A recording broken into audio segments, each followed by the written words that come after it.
কিশোরগঞ্জ ২ আসনের বিএনপি নেতা ও উপজেলা বিএনপির আহ্বায়ক অ্যাডভোকেট জালাল উদ্দিনের বিরুদ্ধে দলের আদর্শ বিরোধী গুরুতর অভিযোগ উঠেছে। অভিযোগের তীর সরাসরি ২১ আগস্ট গ্রেনেড হামলা মামলার বিতর্কিত তদন্তকারী কর্মকর্তা আব্দুল কাহার আকন্দের সঙ্গে তার গভীর সখ্যতা নিয়ে, যিনি তারেক রহমানকে মিথ্যা মামলায় জড়িয়ে চার্জশিট দিয়েছিলেন। ২১ আগস্ট হামলা মামলার অভিযোগপত্র নিজেদের ইচ্ছে মতন বানাতে কিশোরগঞ্জের স্থানীয় আওয়ামী লীগ নেতা আব্দুল কাহার আকন্দকে পুলিশে ফিরিয়ে এনে তাকে ২১ আগস্ট মামলার অধিকতর তদন্তের দায়িত্ব দেওয়া হয়। সেই পুলিশ কর্মকর্তার ভূয়সী প্রশংসা করতে দেখা গেছে এই বিএনপি নেতাকে। সামাজিক যোগাযোগ মাধ্যমে ছড়িয়ে পড়া ভিডিও এবং স্থানীয় সূত্রে জানা গেছে, জালাল উদ্দিন তার মালিকাধীন প্যালিগান পাবলিক স্কুল এর বার্ষিক ক্রীড়া অনুষ্ঠানে কাহার আকন্দকে প্রধান অতিথি করেছিলেন। শুধু তাই নয়, প্রকাশ্যে জনসভায় মাইক হাতে তিনি কাহার আকন্দকে বাংলাদেশের আলোচিত মামলায় সফল তদন্তকারী কর্মকর্তা হিসেবে আখ্যায়িত করেন। বাংলাদেশের অনেক আলোচিত মামলা তদন্তকারী কর্মকর্তা হিসেবে যিনি গুরুত্বপূর্ণ দায়িত্ব পালন করেছেন এবং আমার জানা মতে উনি যে ২টি মামলা তদন্তকারী কর্মকর্তা ছিলেন, এই তদন্ত প্রতিবেদন ছিল কয়েক হাজার পৃষ্ঠা। আমাদের শ্রদ্ধেয় জনাব আব্দুল কাহার আকন্দ সাহেব খোদ বিএনপি নেতার মুখে এমন প্রশংসায় হতভাগ দলের তৃণমূল নেতাকর্মীরা।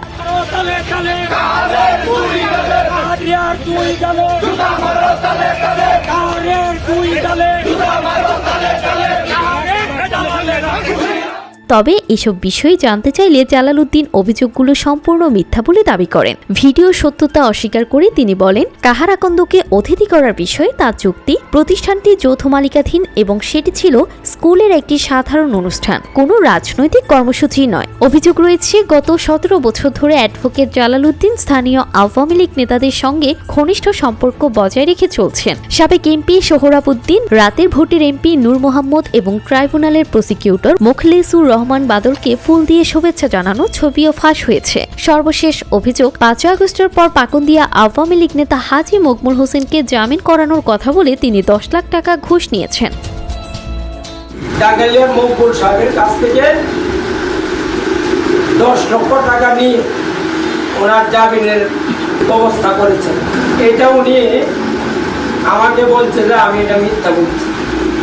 টাকাটা হস্তান্তর করে আমাকে ওনার সাক্ষী রাখছে আর কি, যে কামাল ভাই, আমি এই আমার বোনের যাওয়ার জন্য ১০ লক্ষ টাকা দিচ্ছি, আপনি জানে রাখেন, উনি জামিন করার বলে দিচ্ছি।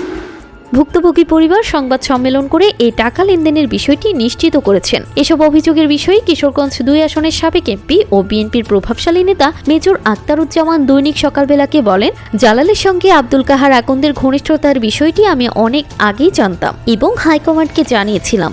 দলের আদর্শ বিরোধী অবস্থান পরিষ্কার হওয়া এখন সময়ের দাবি। ভিডিও প্রমাণ ও একের পর এক অভিযোগ সামনে আসায় কিশোরগঞ্জের তৃণমূল বিএনপি ক্ষোভে ফুঁসছে।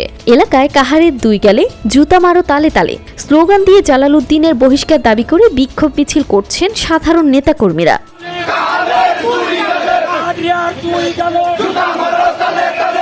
জান্নাতুল তাহসিন, ডেস্ক রিপোর্ট, সকালবেলা।